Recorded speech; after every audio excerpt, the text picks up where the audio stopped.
ఈరోజు బ్రహ్మముడి ఎపిసోడ్లో కావ్య తను ఏ తప్పు చేయలేదని అత్తయ్య అనుమతి తీసుకుని వెళ్ళానని జరిగింది మొత్తం రాజుకు చెప్తుంది. ఇక రాజు అయితే నువ్వెన్ని చెప్పినా నేను నమ్మను, నువ్వు చేసింది తప్పు, మా అమ్మని నిర్లక్ష్యంగా వదిలేసి తన ప్రాణం మీదకు తెచ్చావు, ఎట్టి పరిస్థితుల్లోనూ నేను క్షమించను, ఒకవేళ ఏదైనా జరగరానిది జరిగి మా అమ్మకు ఏదైనా అయితే మాత్రం జీవితంలో నిన్ను ఎప్పటికీ క్షమించను అని రాజు కోపంగా కావ్యతో చెప్తూ ఉంటాడు. ఇక రుద్రాణి అయితే ఏదైనా నష్టం జరిగే వరకు ఎదురు చూడాలా, ఇలాంటి దాన్ని నీకు భార్య స్థానంలో ఉంచాలనా, ఎట్టి పరిస్థితుల్లోనూ ఈ కావ్య ఇంటి కోడలుగా సరిపోదు, ఈ ఇంటి నుంచి గెంటి రాజు తనని అని రుద్రాణి రాజుని బాగా రెచ్చగొడుతూ మాట్లాడుతూ ఉంటుంది. ఇక స్వప్న చూస్తూ చాలా కోపంగా, ఏం మాట్లాడుతున్నారు మీరు, భార్యాభర్తల మధ్య ఎందుకు దూరిపోతున్నారు, వాళ్ళిద్దరూ తేల్చుకుంటారు కదా, వాళ్ళు మాట్లాడుకుంటారు, మీరు కామ్గా ఉండొచ్చు కదా అని తనను అరుస్తూ ఉంటుంది. ఇక సుభాష్ అయితే ఏం మాట్లాడుతున్నావు రుద్రాణి, నువ్వు రాజు కోపంలో ఉంటే తనని ఎందుకు రెచ్చగొడుతున్నావు అని తనని అరుస్తూ ఉంటాడు.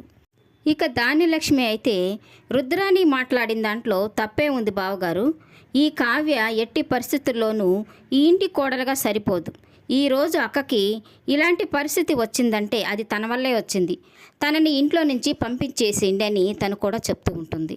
ఇక రాజు వాళ్ళ నానమ్మ అయితే తొందరపడి ఏ నిర్ణయం తీసుకోవద్దు రాజు, కావ్య చేసిన తప్పే, కానీ ఏ పరిస్థితిలో చేసిందో చెప్పింది కదా, ఇది మొదటి తప్పుగా భావించి తనని క్షమించు అని రాజుతో చెప్పి, అమ్మ కావ్య తప్పు చేశానని చెప్పి రాజుని క్షమాపణ అడుగు అని తనతో చెప్తూ ఉంటుంది. ఇక కావ్య అయితే నేను ఎందుకు క్షమాపణ అడగాలమ్మమ్మ, నేను ఏ తప్పు చేయనప్పుడు అత్తయ్యను అడిగి తను వెళ్ళమంటేనే వెళ్ళాను, తను అనుమతి ఇస్తేనే వెళ్ళాను, నేను వచ్చేసరికి తన పరిస్థితి అలా జరిగింది, నేను ఏ తప్పు చేయనప్పుడు అన్ని తప్పులు నా నెత్తిన వేసుకొని నేనెందుకు క్షమాపణ అడగాలి, నేను ఎప్పటికీ క్షమాపణ అడగను, ఒకవేళ నేను క్షమించమని అడిగానంటే నేను తప్పు చేశానని అర్థం, అలాంటి పని నా ప్రాణం పోయినా నేను చేయనమ్మమ్మ అని కావ్య చెప్తూ ఉంటుంది.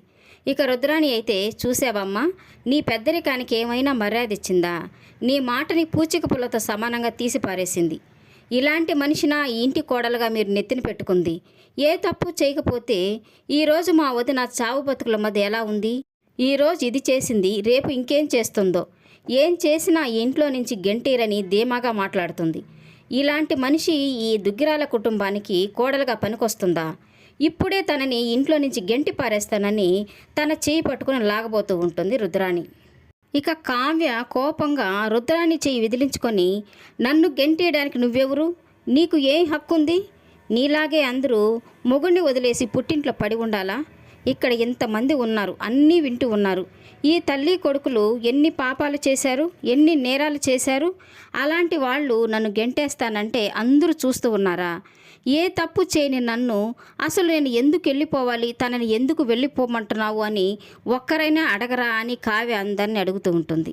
ఇక రుద్రాణి అయితే సిగ్గు లేకుండా అందరినీ న్యాయం అడుగుతున్నావా, ఇప్పుడే నిన్ను ఇంట్లో నుంచి గెంటేస్తాను అని అంటూ ఉంటుంది. ఇక కావ్య అయితే నన్ను వెళ్ళమని నువ్వెందుకు చెప్తున్నావు, చెప్పవలసింది నా భర్త, నేను నిజంగా తప్పు చేశానని ఆయన నమ్మితే నేను వెళ్ళిపోవడమే న్యాయం ధర్మం అని ఆయన అనుకుంటే ఆయన నిర్ణయం అదే అయితే అప్పుడు ఆలోచిస్తాను అని చెప్పి, ఏమండి నన్ను వెళ్ళిపోమ్మంటారా అని రాజును అడుగుతూ ఉంటుంది. ఇక రుద్రాణి అయితే చూసావా రాజ్, క్షమాపణ కూడా చెప్పకుండా మీ అమ్మని చావు బతుకుల మధ్య ఉంచిన తనని ఇంకా ఇంట్లో ఉంచాలనుకుంటున్నావా అని తనని ఇంకా రెచ్చగొడుతూ మాట్లాడుతూ ఉంటుంది. ఇక ఇదంతా ఇంటూ ఉన్న రాజు కోపంగా కావ్యతో, అసలు నీ గురించి నువ్వేమనుకుంటున్నావు, అసలు నువ్వు తప్పే చేయలేదా, క్షమాపణ అడగలేవా, ఇప్పుడు చెప్తున్నాను, నువ్వు నా భార్యగా ఉండడానికి పనికిరావు, ఈ ఇంటి కోడలుగా ఉండే అర్హత కూడా నీకు లేదు, అసలు నేను ఇష్టపడి పెళ్లి చేసుకోలేదు, ప్రేమించలేదు, ముసుగు వేసుకొని పెళ్లి పీటల మీద కూర్చుంటే ఇంటి పరువు పోతుందని తాతయ్య బ్రతిమలాడితే తాళి కట్టాను, క్షమించి ఇంట్లోకి రానించాను, పెద్దవాళ్ళ కోసం బలవంతంగా కాపురం చేశాను, ఇంత చేస్తే తప్పు చేసి కూడా క్షమాపణ చెప్పవా, మా అమ్మ ప్రాణం మీదకు తెచ్చావు, నిన్ను జీవితంలో క్షమించని రాజు కోపంగా కావ్యతో చెప్తూ ఉంటాడు. ఇక రాజు మాటలు విన్న కావ్య చాలా బాధపడిపోతూ ఏడుస్తూ ఉంటుంది. ఇన్ని మాటలు విన్న తర్వాత నా ప్రాణం ఎందుకు పోలేదా అని బాధపడుతూ ఉంటుంది.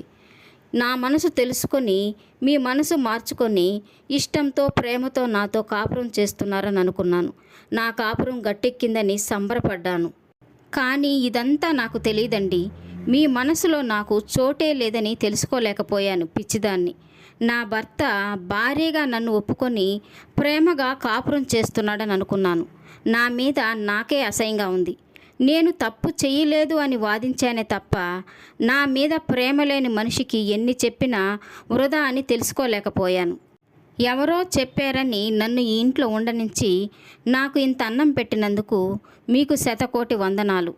భర్త మనసులో చోటు కోసం, ప్రేమ కోసం కొంగు చాచి నేను ఎదురు చూడలేను. మీ భార్యగా నా పాత్ర ముగిసింది, ఇక సెలవు అని చెప్పి కావ్య ఇంట్లో నుంచి వెళ్ళిపోతూ ఉంటుంది. గడప దగ్గరికి వెళ్ళి ఒక్కసారి కావ్య వెనక్కి తిరిగి చూస్తుంది, రాజు తనని చూస్తున్నాడేమో అని. ఇక రాజు అయితే కావ్యని చూడకుండా తన గదిలోకి వెళ్ళిపోతాడు. ఇక కావ్య ఏడ్చుకుంటూ గేటు దాటి బయటికి వెళ్ళిపోతుంది. ఈ వీడియో నచ్చినట్లయితే లైక్ చేయండి, సబ్స్క్రైబ్ చేయండి. ఈ సీరియల్పై మీ అభిప్రాయాన్ని కామెంట్ సెక్షన్లో మెన్షన్ చేయండి. Thank you for watching.